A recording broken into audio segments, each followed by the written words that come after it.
25 miles west of the Salween River, a major obstacle to the linking of the Burma and Lido roads is eliminated with the capture of Tungyue.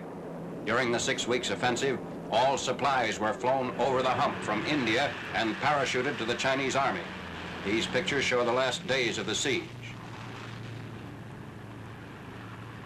Ammo is rushed in for the American-trained Chinese troops before Tungyue.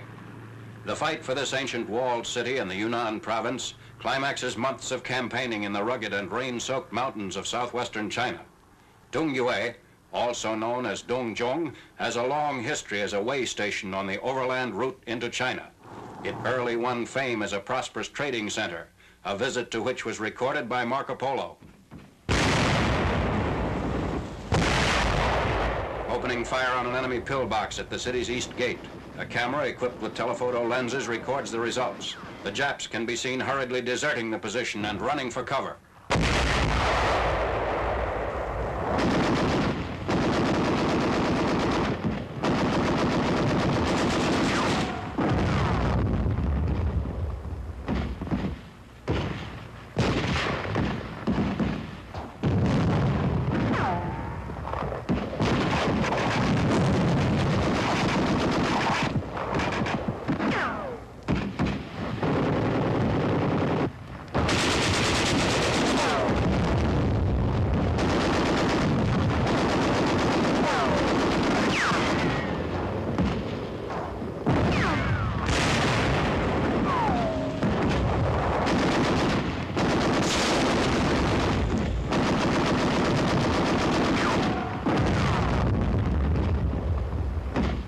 Planes operating out of bases in China and India support the ground troops.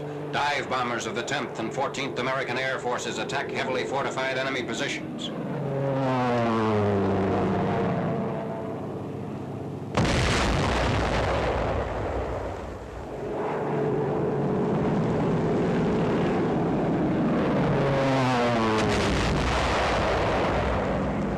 Observing the bombing is the Chinese regimental commander, Colonel Gu Pian.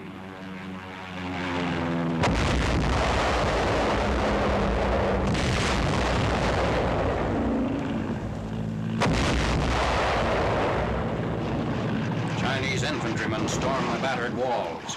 They scale the 30-foot barriers to reinforce positions inside Tungyue.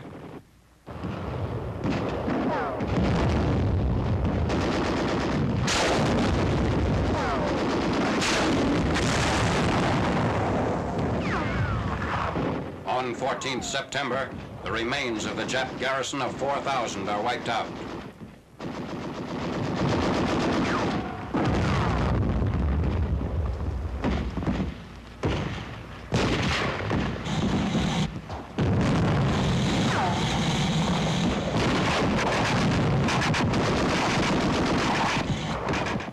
Removing wounded Chinese soldiers. There are no Japanese wounded. The fanatical defenders forced those Jap wounded who were able to walk to fight for the city. Seriously wounded Jap troops were reported to have committed mass suicide. Tungyue, occupied by the enemy for 2.5 years, has been reduced to a heap of rubble.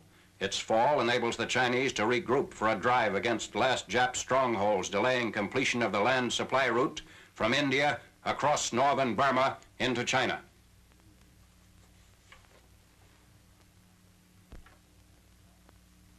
At the Burma terminus of the supply road, Michinaw Strategic Air and Rail Junction is visited by Admiral Lord Louis Mountbatten. Among those greeting the Supreme Allied Commander is Brigadier General Louis A. Pick, in charge of Lido Road construction. Also, Lieutenant General Sun of the Chinese Army. Lord Mountbatten inspects the points of siege in Michinaw, which was captured after stubborn resistance during last summer's monsoon season. Next, a ride along the 30-mile Jeep Railway between Michinaw and Mogong. The railway is now in complete operation. Supplies and troops are shuttled between the two North Burma bases. Chinese columns, employing various modes of transportation, follow the tracks to Mogong and back.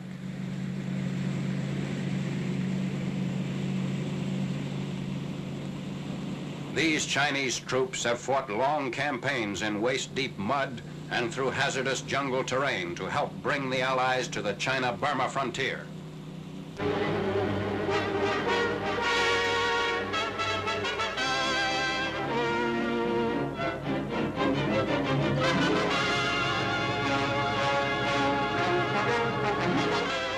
October, elements of General Mark Clark's Fifth Army, their progress hampered by heavy fall rains, reached the outskirts of the important communications center of Loyano.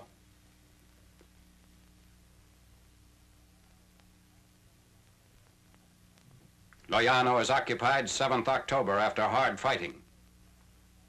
The city of Loyano, wrecked by artillery fire and dive-bombing P-47s.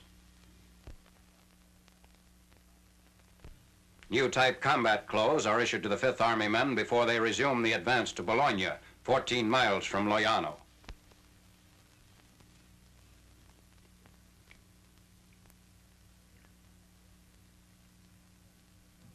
With this new winter issue, the troops are prepared for the cold, wet weather of the oncoming Italian winter.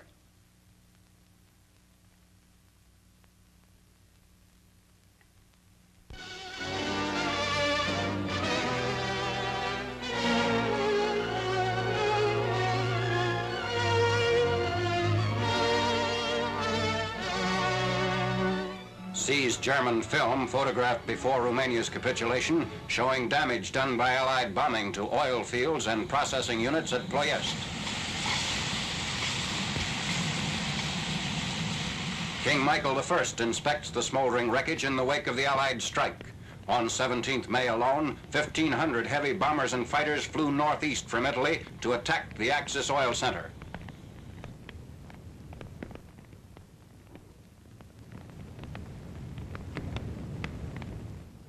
Ruins of a Romanian airplane factory in the Ploiest region.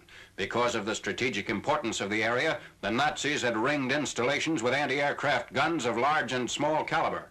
In addition, interceptor aerodromes at key points and elaborate blast walls around vital sections of the plants were among German defenses.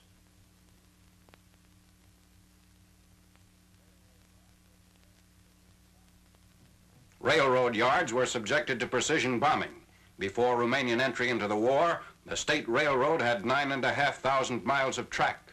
Under Nazi pressure, main lines were double-tracked and feeder routes were constructed to speed supplies to Germany and to facilitate Eastern Front troop movements. Air Force's pictures of Lieutenant General Ira C. Aker and Major General Nathan F. Twining arriving at Bucharest on 14th September.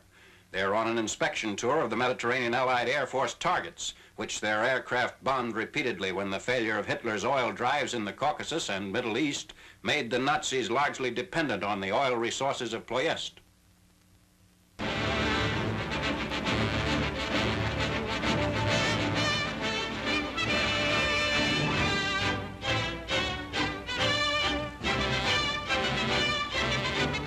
Concrete caissons weighing up to 6,000 tons, some mounting anti-aircraft guns, are towed across the English Channel to the Allied beachheads in Normandy.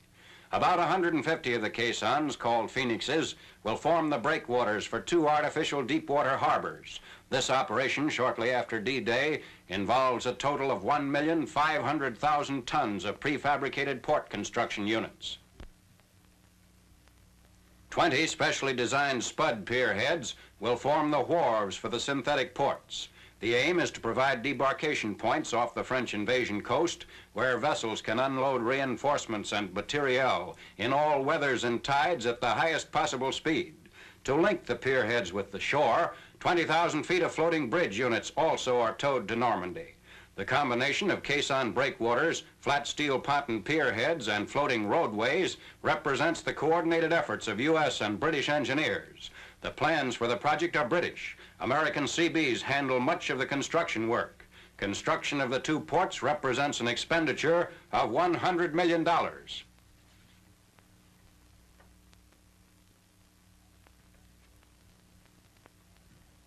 At a predetermined location 1,500 yards off the Normandy shoreline, the caissons are brought into position by American and British tugs. Under the direction of U.S. Navy crews, the Phoenixes are given proper alignment before they are sunk into final position. The job of towing this huge tonnage into French coastal waters is probably one of the greatest jobs of its type in history.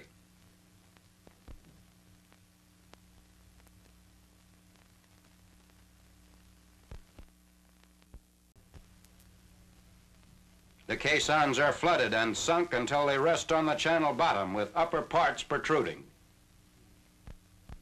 The diagram shows the relation of the concrete breakwaters to the rise and fall of the tide.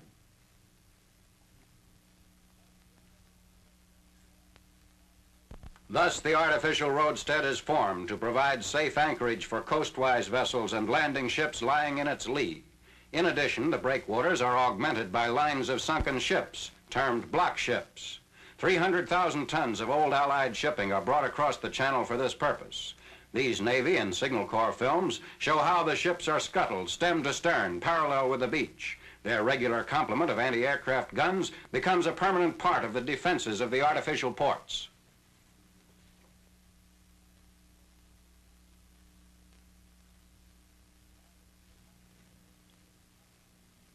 Now the steel ponton pierheads are given proper placement inside the roadstead. Each corner of the pierhead is provided with a pile, driven down into the seabed. The pontons slide up and down the piles with the rise and fall of the tide.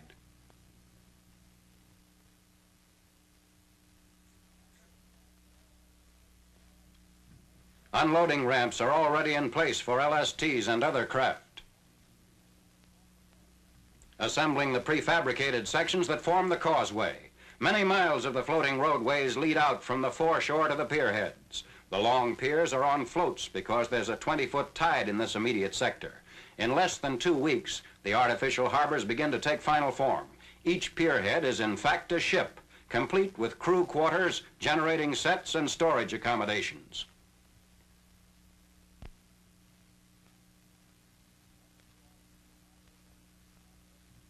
When the two artificial harbors are in complete operation, one will supply the American beachheads near Saint-Laurent-sur-Mer and the other the British beachheads near Arromanches. This completed causeway runs many hundreds of feet to the beach.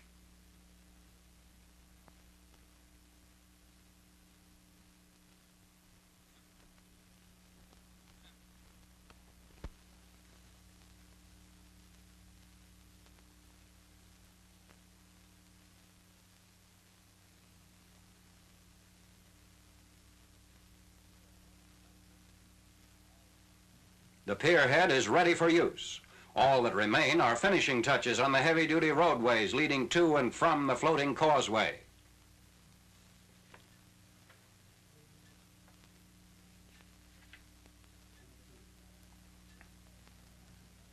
One of the first LSTs to unload inside the American harbor. Units of the Port Inspection Corps operate the pierheads. Men and equipment of the infantry and Air Force comprise the cargoes.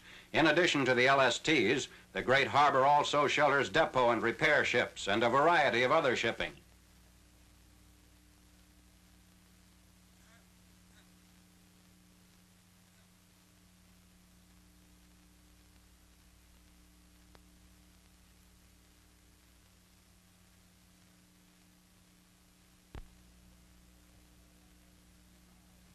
In addition to the customary unloading from the bow of an LST, the pierheads are constructed on 2 levels so as to permit simultaneous discharge of cargoes from the deck of the landing ship. The vehicles then ride down the ramps leading to the causeway.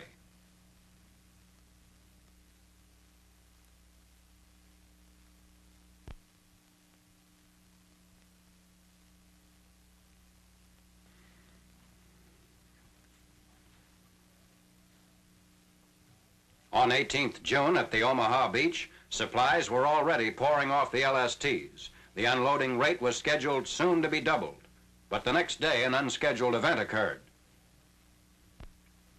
An unseasonal gale, the worst in 80 years, hits the channel on the 19th. A 70-mile wind and roaring seas virtually destroy the American artificial harbor. The storm costs the Allies 5 days, during which time they cannot unload an ounce of supplies. Hundreds of ships are beached or wrecked. The unprecedented violence of the gale greatly exceeds the maximum stress for which any of the portable harbor equipment had been designed.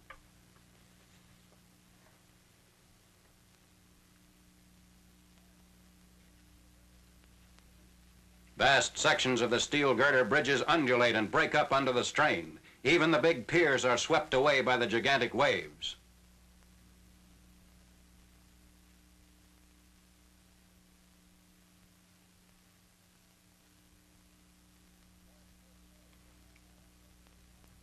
According to a story given out by Admiral William Tennant of the U.S. Navy, The plans for D-Day included the choice of two dates, either the 6th or the 19th.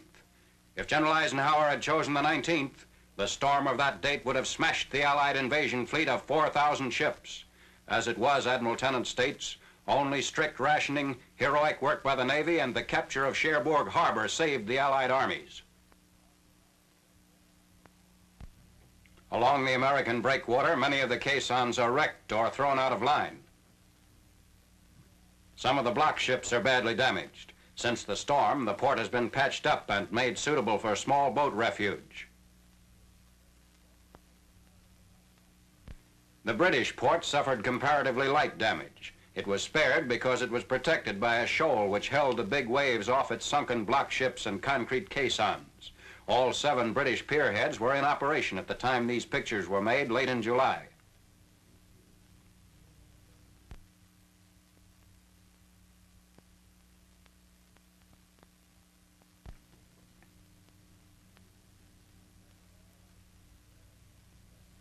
A special LST pier has been constructed here in addition to the cargo pier. A high-level V-shaped ramp makes possible midships unloading from the decks of the LSTs.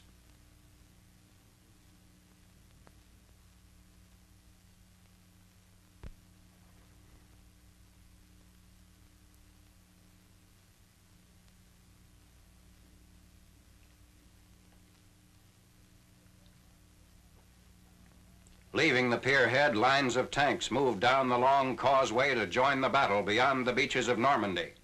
Some officers have called the 2-mile-long artificial harbor at Arromanches the 8th wonder of the world.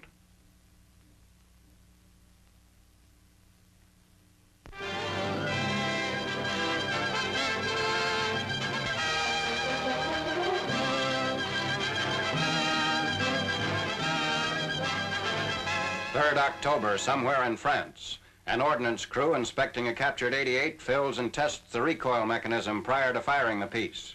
The German 88 has proved itself very dangerous as both an anti-tank and anti-aircraft gun. Rommel's Africa Corps used it with devastating results against the British.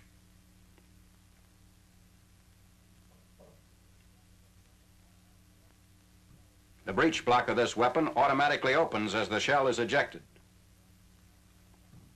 The German 88 officially joins the United States Army. Several of the famed guns were taken unused from a seized German railway car. The supply of captured ammo is almost unlimited. When volunteers were called for to test fire the 88s, an entire battalion asked for the chance.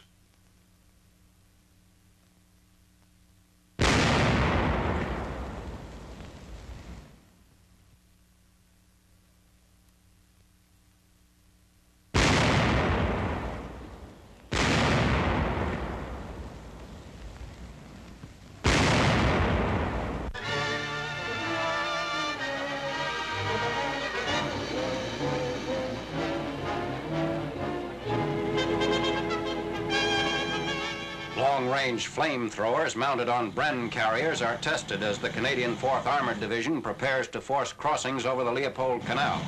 From behind the protection of the near bank, the flames are projected about 100 yards.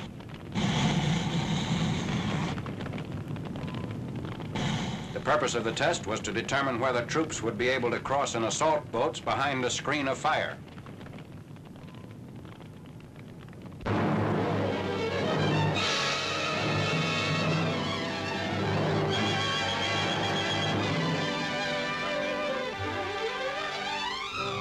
On 8th October, tanks for the American First Army arrive near the front. They come in by the trainload to the rail junction town of Bastogne in southeastern Belgium.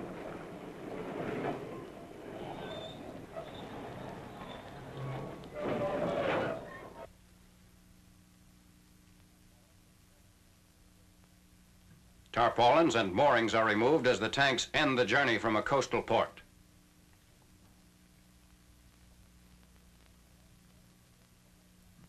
Ready to begin the last leg of the trip to the fighting lines.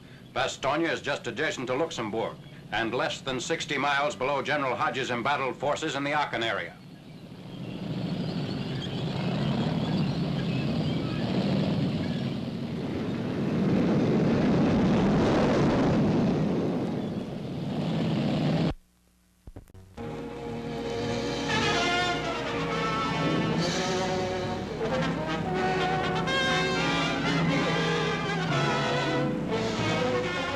Planes of the Royal Air Force fly over the beleaguered port city of Brest to bomb the vital Nazi U-boat base.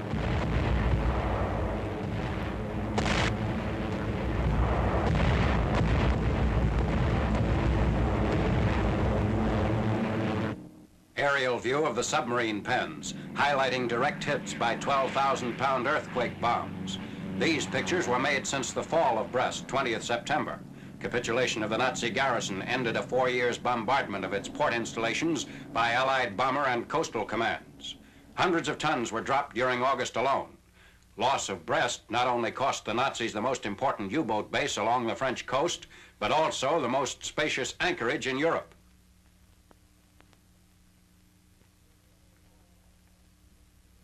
Interior of a U-boat pen, its roof pierced by one of the 12,000-pound bombs.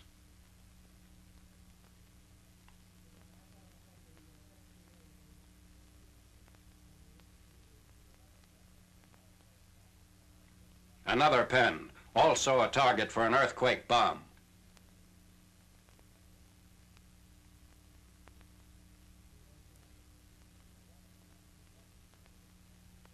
A warning against smoking, printed in French as well as German, indicates the employment of French civilians by the Nazis.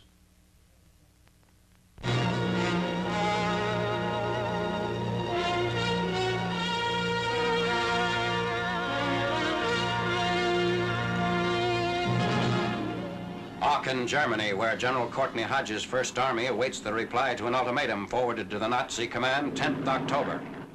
The ultimatum is rejected and hundreds of guns open fire on the encircled city.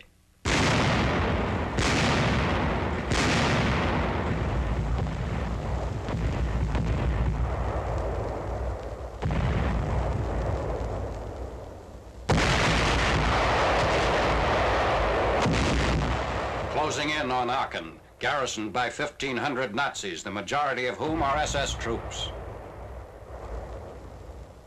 A portion of the garrison surrenders. Ages range from 13 to 60. Most of these are fresh from Berlin.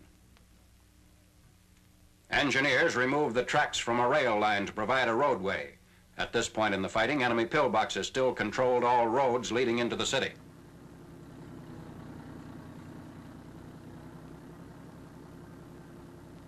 Aachen's annihilation continues according to the warning set forth in General Hodges' ultimatum, namely, surrender or complete destruction.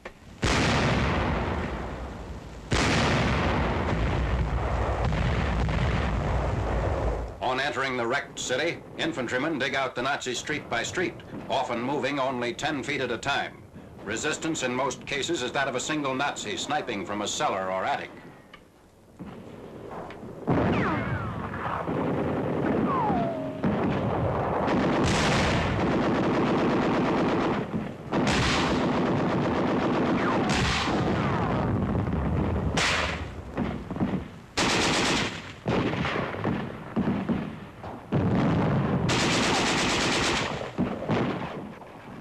Left of the ancient Prussian city, reputed to be the birthplace of Charlemagne.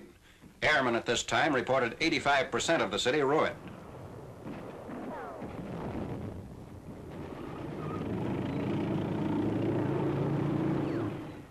Remnants of the Nazi garrison surrender 20th October. Aachen's fall brings the total of prisoners taken by the First Army since D-Day to 194,374. Last of the German refugees to leave the ruined gateway to the Reich. According to prisoners, much of the civilian population and many soldiers of the garrison would willingly have surrendered, but the Nazi commander replied, even an American cannot ask a city like Aachen, where 37 German emperors were crowned, to surrender.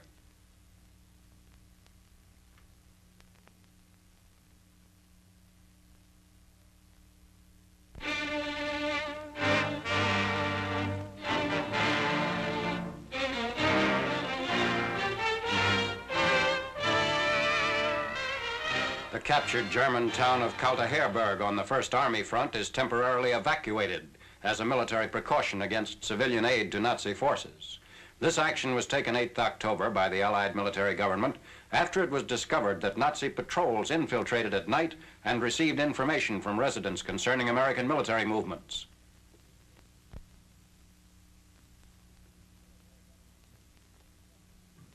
Military government police issue instructions to a small group left behind to take care of cattle and livestock.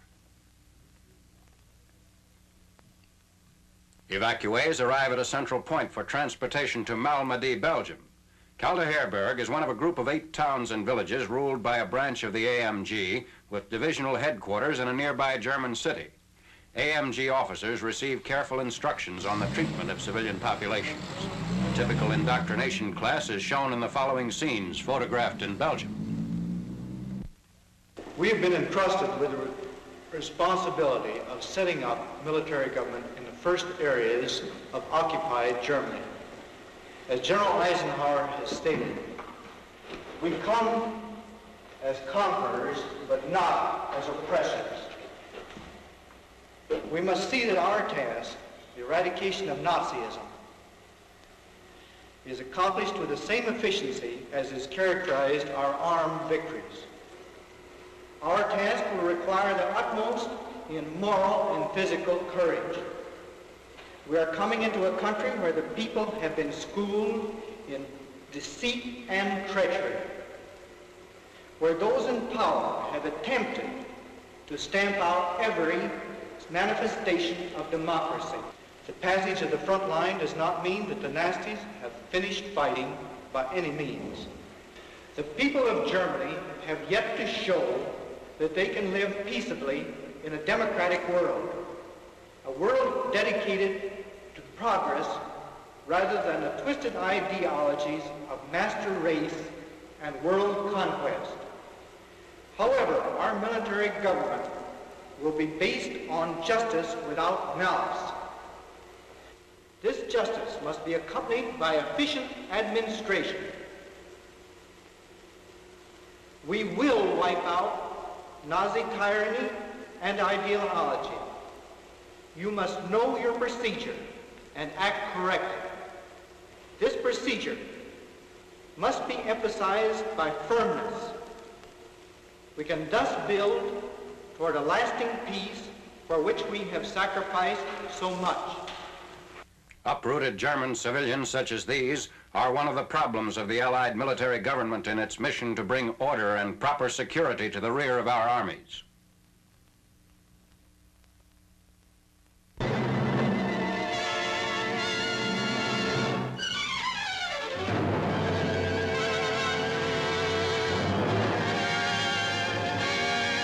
RAF Lancasters dropped 10,000 tons of bombs, 500,000 incendiaries, and also window to confuse enemy radar over the Rhine-Ruhr port of Duisburg in a 24-hour period. The assault continued through the night over the industrial town of Brunswick, which is one of Germany's greatest centers for aircraft and engineering production.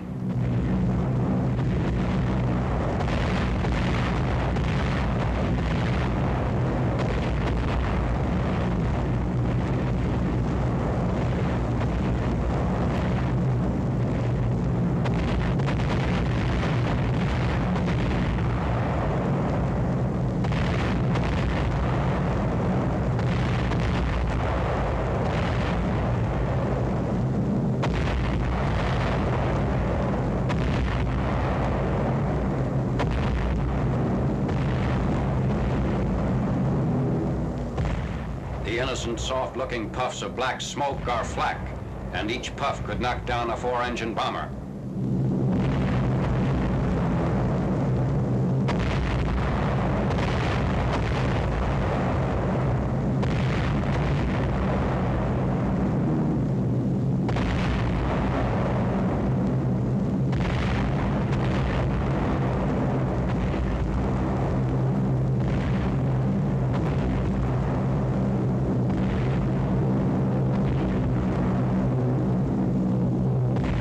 These attacks are part of the present Allied offensive to disrupt communications and industry in Western Germany.